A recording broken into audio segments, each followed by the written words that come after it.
Olá pessoal, aqui falando mais um pouco sobre este livro aqui, Introdução à História, do Mark Bloch. Então ele vai falar aqui, ó, para que um testemunho, página 107, seja reconhecido como autêntico, o método, como vimos, exige que apresente uma certa similitude com os testemunhos vizinhos. Se, entretanto, aplicarmos esse preceito à letra, que sucederia a descoberta? Porque quem diz descoberta diz empresa e dessemelhança. A prática de uma ciência que se limitasse a verificar que tudo se passa sempre como se esperava, quase não seria proveitosa nem divertida. Ainda se não encontrou até agora documento redigido em francês, seria em latim, anterior ao ano de 1204. Imaginamos que amanhã um investigador apresente um documento francês datado de 1180. Vamos concluir que o documento é falso ou que os nossos conhecimentos eram insuficientes?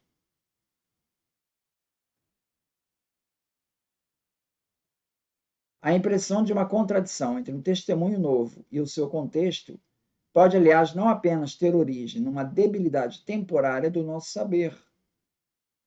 Pode ser que o desacordo esteja de fato nas coisas. A uniformidade social não tem tanta força que certos indivíduos ou pequenos grupos não possam escapar-lhe. Então, é essa a regra, né? Ou seja, esse é o desafio do historiador. O historiador não pode ficar pegando tudo pela média, entende?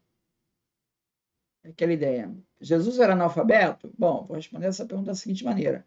As pessoas em geral eram analfabetas? Eram. Lá na época de Jesus? Eram. Ah, então Jesus era analfabeto. Entendeu? Esse raciocínio é que o Mark Bloch está chamando a atenção. Cuidado com isso, cara. Cuidado com essa média aí. Quer ver? Tem documento francês anterior a 1204? Não, não tem. Aí você descobre um de 1180. Ah, é falso. Espera aí, calma. Será que é falso? Então, uma coisa que saia fora da curva não necessariamente é falsa. Isso pode ser uma debilidade do seu conhecimento daquela época.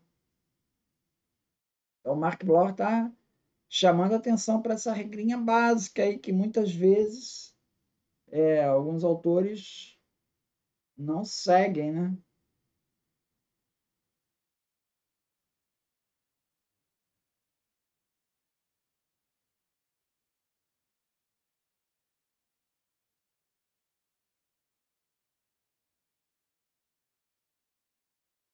É célebre a fórmula do velho Rank. O historiador apenas se propõe a descrever as coisas tal como se passaram. Mas há realmente um problema da imparcialidade do historiador? Ele só se põe porque a palavra, por sua vez, é equívoca. Existem duas maneiras de ser imparcial: a do sábio e a do juiz.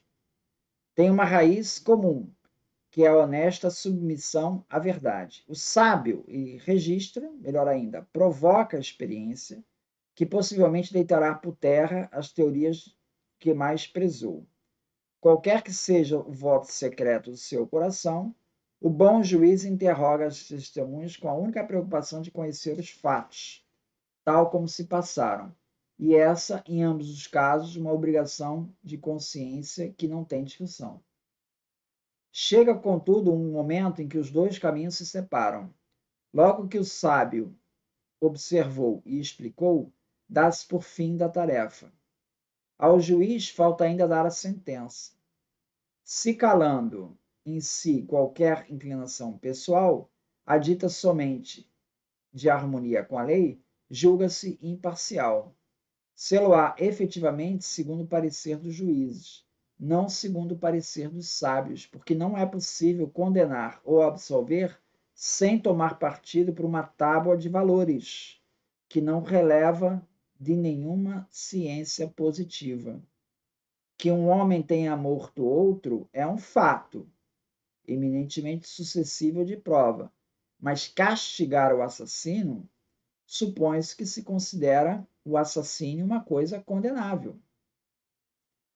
O que, bem vistas as coisas, não passa de uma opinião em que não estão de acordo todas as civilizações. Civilização que matava e não era visto como algo errado.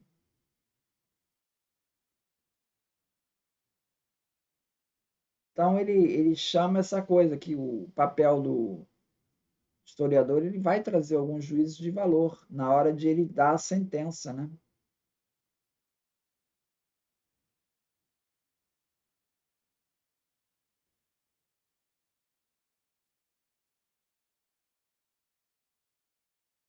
Outra questão que ele chama atenção é a questão da terminologia.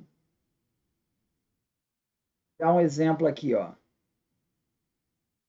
Às vezes as pessoas não sentem a necessidade de mudar o rótulo porque lhes escapa a mudança de conteúdo.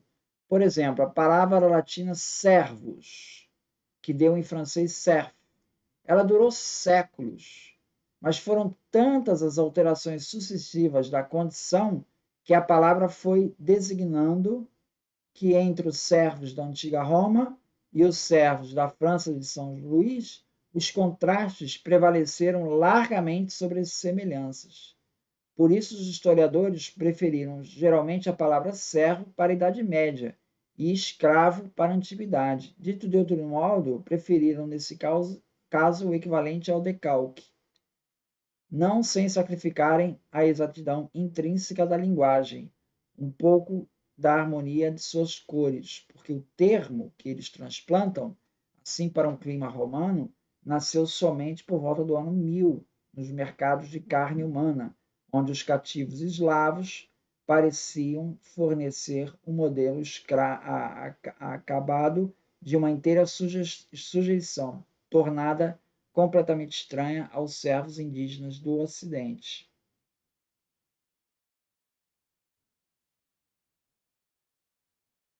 Ciclicamente, acontece também que os nomes variam no tempo ou no espaço, independentemente de qualquer variação das coisas. São algumas vezes causas particulares à evolução da linguagem, que levam ao desaparecimento da palavra sem que tenha havido a mais pequena alteração no objeto ou no ato. Então, são dois pontos de vista. Às vezes, uma mesma palavra está designando diferentes coisas, e aí você tem que ter o cuidado de saber qual é o que as pessoas entendem daquela palavra naquela época. E também pode ser que a palavra tenha mudado, mas a coisa significada não. Só mudou a palavra para uma evolução linguística ali, mas não mudou o significado. Então, às vezes, você tem palavras diferentes que representam exatamente a mesma coisa. Então, a tarefa do historiador vai passar por isso também. Ver, observar o significado aí dessas palavras aí. Dar um exemplo aqui de uma palavra aqui que também está bastante batida, né? Que é capitalismo. Né? Que data que a gente pode fixar para a aparição do capitalismo? Não já do capitalismo de uma época determinada, mas do capitalismo em si, do capitalismo com C maiúsculo. Ele apareceu na Itália no século XII, na Flandres no século XIII, no tempo dos figures da Bolsa de Antuérpia, ou no século XVIII?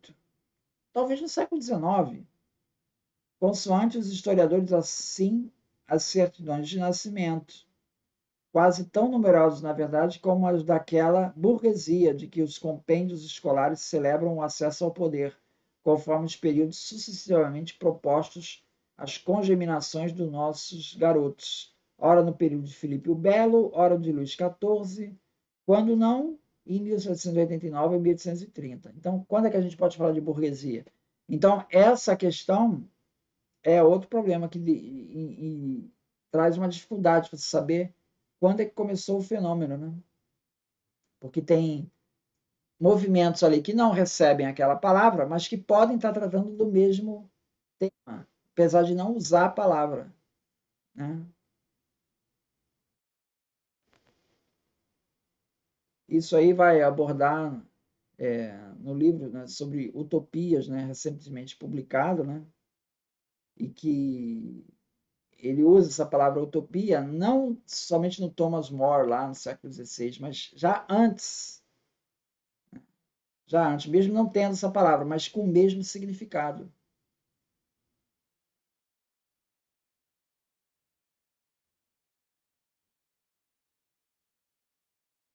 E a mesma coisa também aparece com o conceito de Idade Média. Idade Média que foi um conceito cunhado ali pelos renascentistas, né, pelos iluministas, né, e que não era usado na época, propriamente dito, da Idade Média. Eles não se viam assim num período de 1000 anos uniforme, né? Isso foi uma criação lá dos intelectuais e que depois, por conta do Cristóvão Keller, já no final do século XVII, aquilo começou a fazer parte dos manuais de história natural das escolas. Até então, o conceito de Idade Média era um conceito de intelectuais, tá? E assim ficou por um bom tempo, circunscrito aos círculos eruditos. Mas aí depois aí no século XVII, né, esse Christoph Keller, ele era um fazedor de manuais aí, ele colocou aqui esse termo nos livros escolares. E aí se difundiu. Aí o conceito de Idade Média, ele se difundiu amplamente. Então, o Mark Bloch discute essa questão do conceito da palavra, né? Para estar avaliando exatamente o que a época entende daquele conceito, e não o que você agora entende. É uma coisa que o historiador tem que estar sempre prestando atenção. Muito obrigado, então.